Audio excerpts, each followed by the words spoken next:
Bienvenue dans l'émission « Je suis l'Éternel qui te guérit ». Le thème d'aujourd'hui est « Ils imposeront les mains aux malades » et la Bible dit « Et les malades seront guéris ». C'est un exercice très simple que d'imposer les mains, mais que signifient les mains? Pourquoi les mains? Qu'est-ce que Dieu nous demande et qu'est-ce qu'il veut nous communiquer à travers cela? Eh bien, je vous invite à nous suivre tout au long de cette émission pour découvrir ce riche enseignement sur l'imposition des mains aux malades et la façon dont Dieu, lui, veut agir à cause de notre obéissance. On se retrouve tout de suite dans l'émission « Je suis l'Éternel qui te guérit ».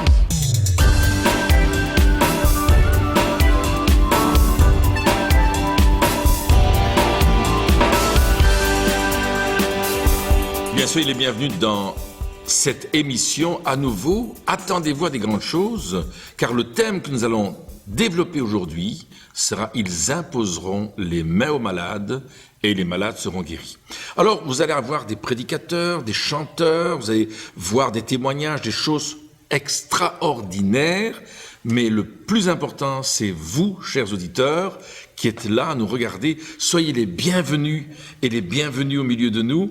Sentez-vous à l'aise, parce qu'on va vivre quelque chose de grand. Alors, Christine est avec moi, c'est ma chère épouse. Comment vas-tu? Eh bien, je vais bien. J'espère que chacun va bien aussi derrière son petit écran. Raconte-nous une fois ce que tu penses sur l'imposition des mains. Je crois que tu as une petite idée derrière la tête. Une petite idée. Vous avez déjà vu vos mains? Oh, je crois que chacun, c'est la partie du corps qu'on voit le plus souvent, n'est-ce pas? Absolument. Et les mains sont faites pour donner. Alors, quand on parle d'imposer les mains, c'est toujours pour communiquer quelque chose de bon, quelque chose qui vient de notre cœur, mais dans ce cas en particulier, vous verrez que c'est quelque chose qui vient du cœur de Dieu. C'est communiquer quelque chose à travers nos mains. Est-ce que tu veux dire qu'il y a quelque chose dans nos mains qui va être communiqué? C'est pas vraiment dans nos mains, mais Dieu a choisi de se servir de ce signe pour lui-même communiquer une bénédiction, afin de nous associer à son œuvre de guérison. Alors tu veux dire que les mains représentent la bénédiction du Père, représentent la bénédiction du Dieu créateur à travers nous pour pouvoir transmettre quelque chose à quelqu'un d'autre, la guérison par exemple, mais y a-t-il d'autres exemples? Exactement. Eh bien, c'est vrai que dans l'Ancien Testament, déjà, les patriarches imposaient les mains à leurs enfants pour leur communiquer une bénédiction. C'est pas quelque chose de nouveau. Et aujourd'hui, eh bien, Jésus a dit que c'est à travers l'imposition des mains qu'il voulait encore guérir. Alors, on va entrer dans le vif du sujet tout à l'heure dans l'enseignement, mais il y a un numéro de téléphone qui va apparaître sur votre écran. Sentez-vous libre de nous appeler pour nous donner votre impression, peut-être nous partager votre sujet de prière, peut-être pour dire, mais moi j'ai besoin d'une imposition des mains. Et je pense qu'il y a tellement d'exemples. J'ai parlé avec une dame hier qui s'était avancée lors d'une des soirées en me disant qu'elle avait un trouble à l'intérieur, qu'elle dormait mal, qu'elle était dépressive, et on a simplement prié pour elle en lui imposant les mains. Ouais.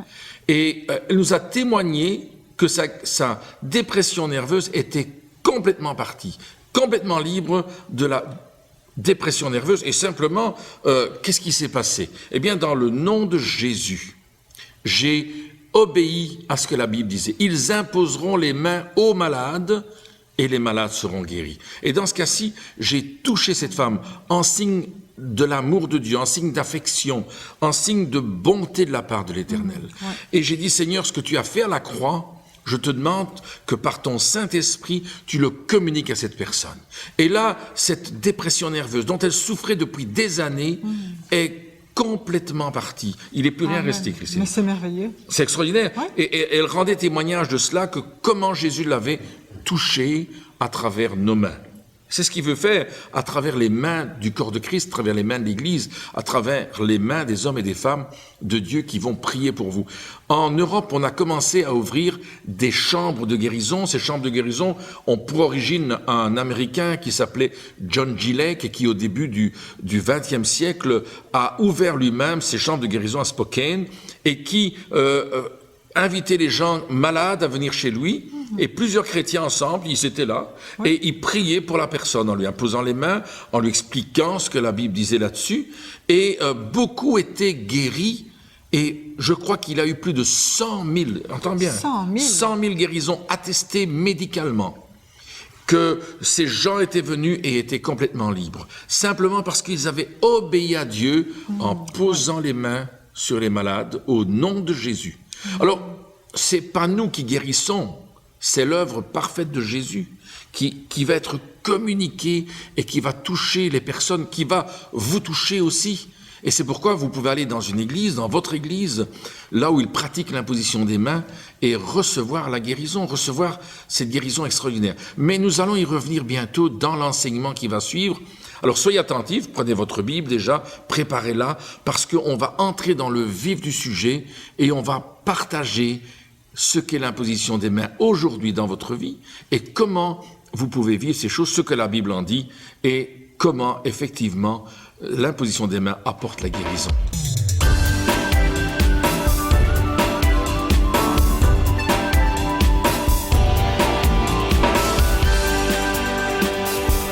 Alors que nous venions de déménager et qu'on avait beaucoup de travail, tout à coup, je me suis retrouvée complètement sans force. C'était dans un grand magasin, on faisait les courses avec mon mari et puis je me suis sentie vidée de toute force. Et quand mon mari m'a vue, il m'a dit « Tiens, ma femme est devenue chinoise ».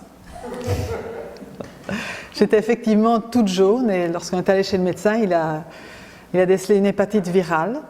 Alors, ce n'est pas la plus grave des hépatites, mais c'est quand même quelque chose qui vous cloue au lit pendant, paraît-il, plusieurs mois. Et je dois vous avouer que ma première réaction, ça a été de dire, bon, puisque je ne sais plus rien faire, que je suis tellement fatiguée, je vais me reposer. Et je pense que ça n'a pas été de chercher la guérison.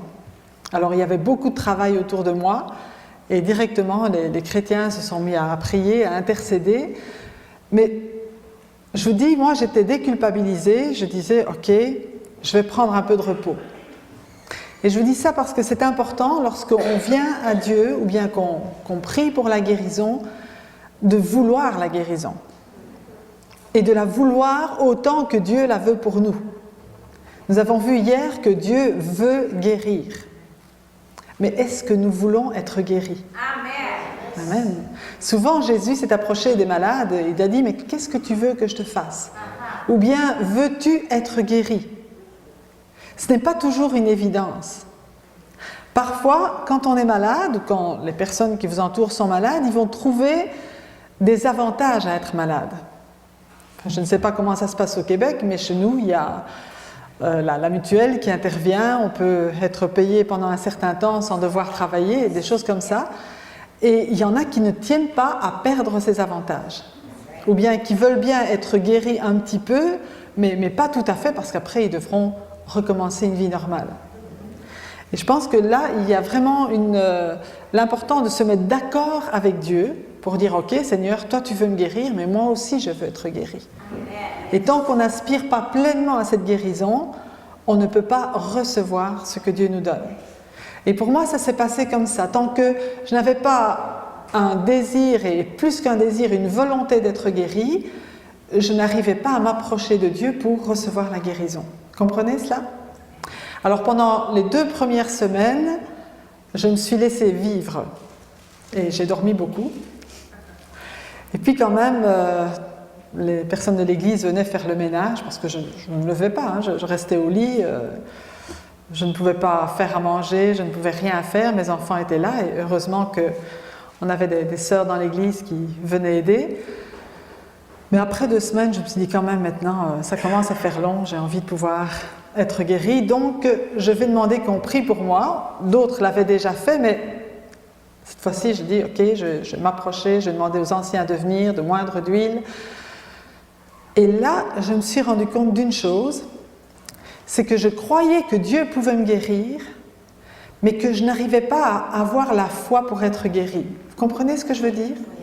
Je savais que Dieu pouvait le faire. J'avais vu Dieu guérir des malades bien avant, j'avais moi-même prié pour les malades, et il y en a qui avaient été guéris, donc je savais que Dieu était capable. Mais est-ce qu'il voulait me guérir? Et là je me dis, c'est sûr que si je n'ai pas la foi pour être guérie, j'aurais beau demander qu'on prie pour moi, il n'y a rien qui va fonctionner. Parce que pour être agréable à Dieu, il faut la foi. Pour s'approcher de Dieu, il faut la foi. Et la Bible dit que la foi vient de ce qu'on entend, et ce qu'on entend vient de la parole de Christ. Alors pendant une semaine, chaque fois que je me réveillais, j'ai pris ma Bible et j'ai lu tous les passages dans la Bible qui parlent de la guérison des malades. Pendant une semaine, je n'ai fait que ça. J'ai dit, Seigneur, je veux fortifier ma foi dans ta parole. Je veux être nourrir mes pensées de ta parole, pour que je puisse penser comme toi, pour que je puisse avoir l'attitude que tu veux que j'ai.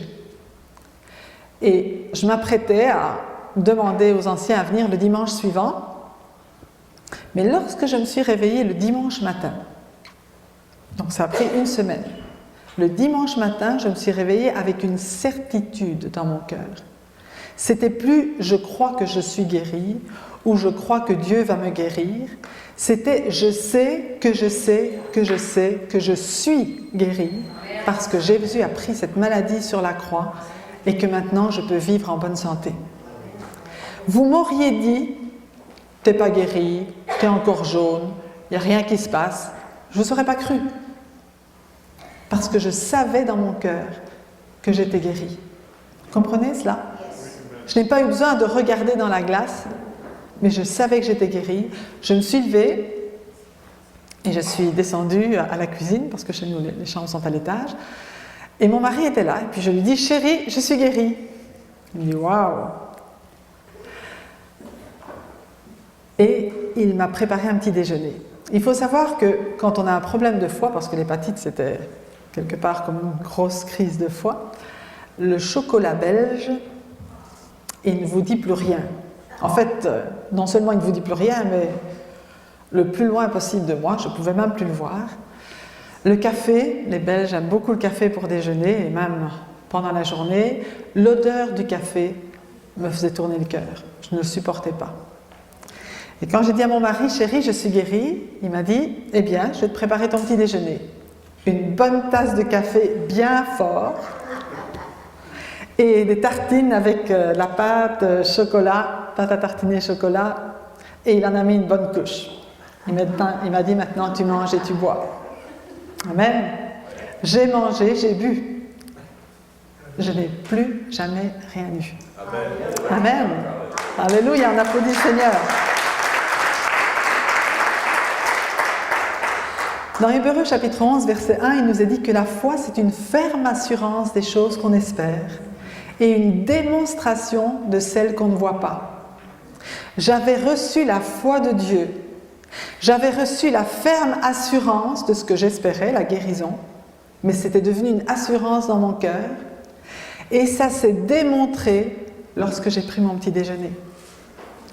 La foi, ça ne reste pas quelque chose d'intérieur. Si je reçois une guérison, je vais manifester quelque chose, effectivement, que je ne savais pas faire avant. La foi, ça reste pas là, ok, je crois que je suis guéri. Mais si tu es dans une chaise roulante, tu as beau croire que tu es guéri, si tu ne te lèves pas pour marcher, ça ne sert à rien. Amen. Chaque fois, Jésus a dit, lève-toi, prends ton lit et marche. Et le paralytique serait resté couché s'il n'avait pas obéi. Sa guérison n'aurait eu aucun effet s'il n'avait pas fait sur l'ordre de Jésus ce qu'il ne pouvait pas faire avant. Amen. Donc recevoir sa guérison, c'est pas seulement dans son cœur, ça commence dans son cœur, mais ça se manifeste par des gestes, par des actions précises, des actions pratiques. Si vous croyez que vous êtes guéri, vous allez faire les choses que vous ne pouviez plus faire. Vous allez remettre les rouages en route. Quelqu'un qui n'a pas marché pendant longtemps et qui va commencer à marcher, peut-être qu'il ne va pas courir 100 mètres directement, mais il va commencer à fortifier ses muscles et ça va généralement beaucoup plus vite qu'on pense avant qu'il fasse les 100 mètres. Mais il faut se mettre en marche. Amen. Et c'est pour ça que souvent, lorsqu'on prie pour les malades, on dit « Maintenant, fais quelque chose que tu ne pouvais pas faire ». Ça active la foi et ça manifeste, ça montre à Dieu « Ok, Seigneur, je crois que tu l'as fait, maintenant j'agis en fonction, je reçois pleinement ce que tu m'as donné ». Amen. Donc la foi, ce n'est pas je vais essayer et on verra bien. C'est je crois que Dieu me l'a donné, alors j'agis. Et je sais que ça va marcher. On part en vainqueur et pour vaincre, parce que Jésus a remporté la victoire pour nous. Amen. Les promesses de Dieu restent des promesses jusqu'à ce que je me les approprie par la foi. Dieu, ses promesses ne changent pas, mais il y a le oui et l'amen. Dieu dit oui, et pour que ce soit effectif dans ma vie, il faut que je dise amen. Amen, et que je le montre. Et on voit dans la parole de Dieu que tout ce que nous recevons de Dieu, nous le recevons au moyen de la foi. Le salut, nous le recevons au moyen de la foi. Dieu le donne. Tout ce que Dieu donne, il donne gratuitement. Mais pour recevoir ces cadeaux, il faut la foi. Et si je me rends compte que je n'ai pas la foi, c'est ce qui s'est passé pour moi, eh bien je vais aller la chercher. Amen. Je vais aller la chercher dans la parole de Dieu. Je vais aller la chercher dans la présence de Dieu, comme cet homme qui disait « Seigneur, je crois, mais viens au secours de mon incrédulité. » Il n'y a pas de honte à dire ça. Il y a de la honte à rester incroyant. Mais il n'y a pas de honte à chercher de l'aide pour recevoir la foi de Dieu. Jésus, dans Marc, au chapitre 11, disait « Ayez la foi de Dieu. » Parce que Dieu y croit. Et je vais même vous dire que Dieu y croit en vous. Il croit parfois plus en vous que vous ne croyez en lui. Amen. Il a mis toute sa confiance en vous. Sinon, vous ne seriez pas là. Amen. Donc, allons chercher auprès de Dieu sa foi. Lui, il vous dit, ça marche, vas-y. Je l'ai fait. Crois seulement. Viens puiser en moi. Je suis là pour te donner ce qui te manque pour avancer, pour glorifier mon nom. Le cœur de Dieu, c'est que son nom soit glorifié. Amen. La gloire de l'Éternel remplit la terre. Ça, c'est déjà vrai. Mais la connaissance de la gloire de l'Éternel remplira la terre. Au fur et à mesure que nous allons manifester la gloire de Dieu, la connaissance de cette gloire va remplir la terre. Et tout le monde saura que Dieu est Dieu. Amen. Et qu'il n'y en a qu'un seul et que lui, il agit. Alors souvent on dit, mais Dieu est souverain, et s'il ne voulait pas me guérir? Alors je vais vous dire une chose, lorsque vous avez la foi, Dieu agit.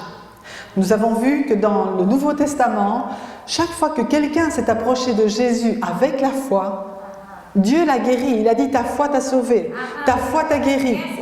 Jamais quelqu'un qui venait avec foi n'est retourné les mains vides. Jamais. Même, on a vu hier cette histoire de la femme syrophénicienne.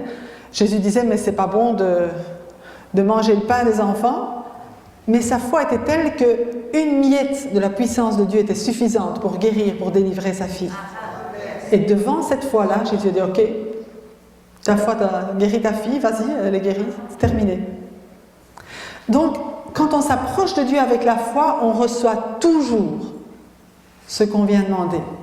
Et bien sûr, selon la volonté de Dieu, mais ça, on a vu hier que c'était sa volonté de guérir.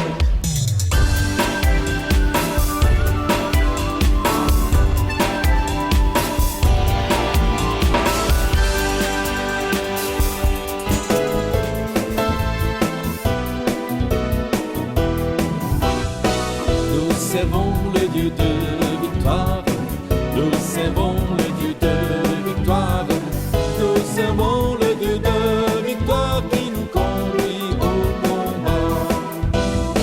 Nous célébrons sa gloire, nous célébrons sa gloire, nous célébrons sa gloire dans la danse et dans la joie.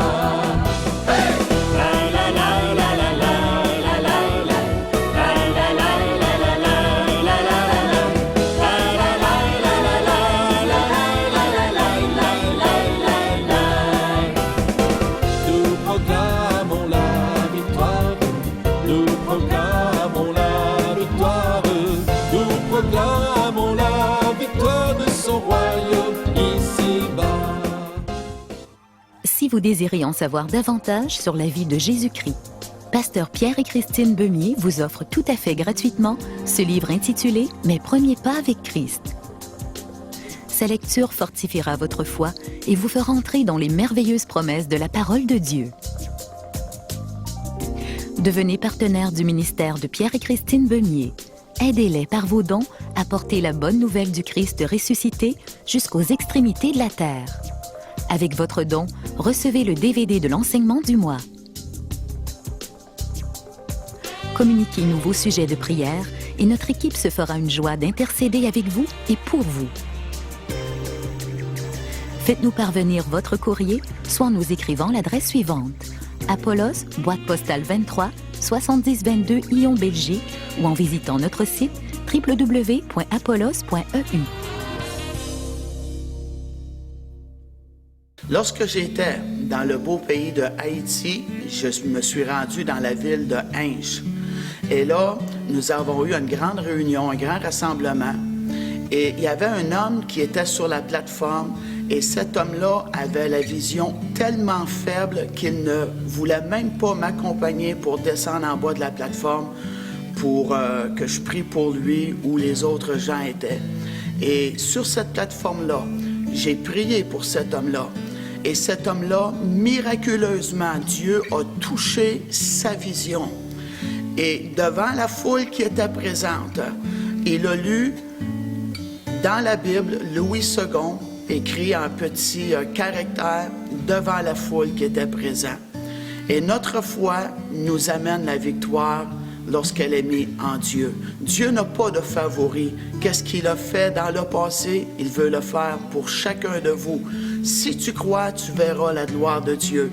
Dieu est notre ami, il veut notre bien et c'est à nous de faire comme la femme qui avait une perte de sang, d'aller vers Jésus avec une détermination et d'étendre notre bras de foi et aller chercher notre guérison, notre délivrance, notre victoire, notre miracle. Et Dieu vous aime et il veut votre bien.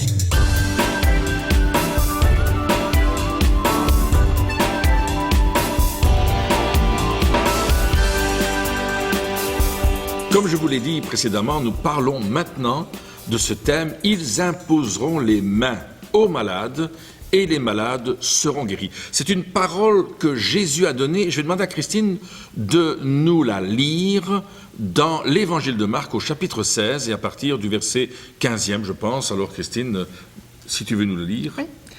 Puis il leur dit « Allez par tout le monde et prêchez la bonne nouvelle à toute la création. Celui qui croira et qui sera baptisé sera sauvé, mais celui qui ne croira pas sera condamné. Voici les miracles qui accompagneront ceux qui auront cru. En mon nom, ils chasseront les démons, ils parleront de nouvelles langues, ils saisiront des serpents, s'ils boivent quelque breuvage mortel, il ne leur fera point de mal, ils imposeront les mains aux malades et les malades seront guéris. » Le Seigneur, après leur avoir parlé, fut enlevé au ciel et il s'assit à la droite de Dieu. Et ils s'en allèrent prêcher partout. Le Seigneur travaillait avec eux et confirmait la parole par les miracles qui l'accompagnaient. Voilà. Alors, c'est important ce texte parce qu'il commence par un ordre de mission. Allez.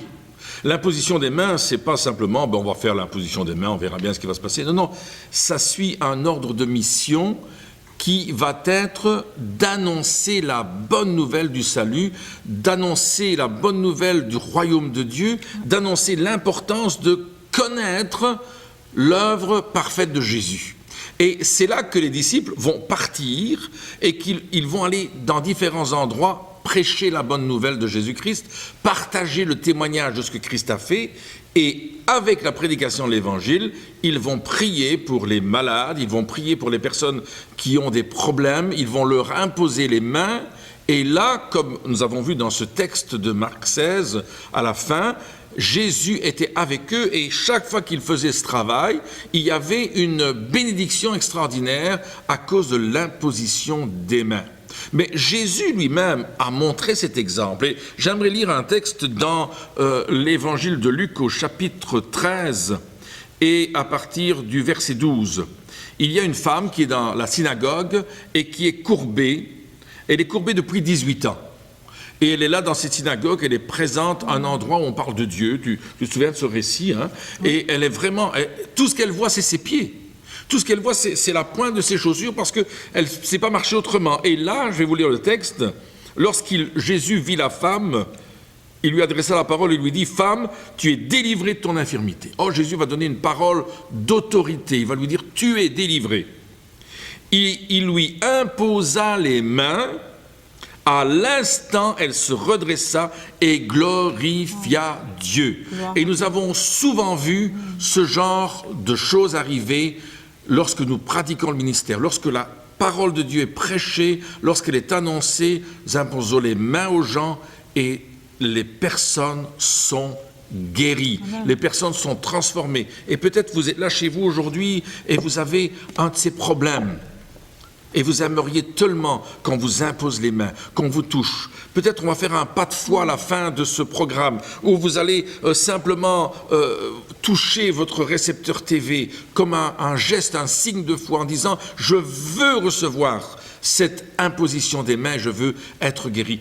Il y avait une dame dans une de nos rencontres qui avait un problème assez spécial. Elle avait perdu un œil lors d'un accident de voiture. Et les médecins avaient déclaré officiellement qu'elle ne retrouverait jamais la vue. Jamais. Jamais, ça veut dire jamais. Et quand vous êtes dans ce cas-là, vous êtes déçu. Et alors, cette personne est venue à une de nos réunions. Elle a entendu la parole de Dieu, comme quoi Dieu pouvait guérir. Elle a entendu une parole de connaissance, c'est-à-dire une parole qui est donnée sous inspiration du Saint-Esprit et qui permet de pouvoir répondre à cela. Et elle s'est avancée, on lui a posé les mains. Instantanément, son œil a commencé à vivre. Alléluia. Et elle a commencé à voir, tu te souviens? Amen, oui, et c'est quelques mois plus tard qu'elle nous a confirmé cela pour nous dire que c'était arrivé. Alors nous allons juste dans un instant prier ensemble. Peut-être vous êtes là avec un problème indéterminé. Le médecin a dit peut-être c'était irrévocable, que votre tumeur n'allait pas partir, que ce qui vous arrivait ne serait pas dans la guérison. Maintenant, tendez vos mains vers l'écran et simplement priez avec moi. Seigneur Jésus, je prie pour ces personnes qui sont là, qui font un pas de foi maintenant. Et en ton nom béni, je prie maintenant guérison dans leur corps, qu'ils soient délivrés de leur infirmité au nom de Jésus et que la vie vienne en eux, que leurs membres retrouvent la vie et que toute maladie, toute infirmité s'en aille dans le nom puissant de Jésus et à lui toute la gloire. Alléluia. Amen. Amen.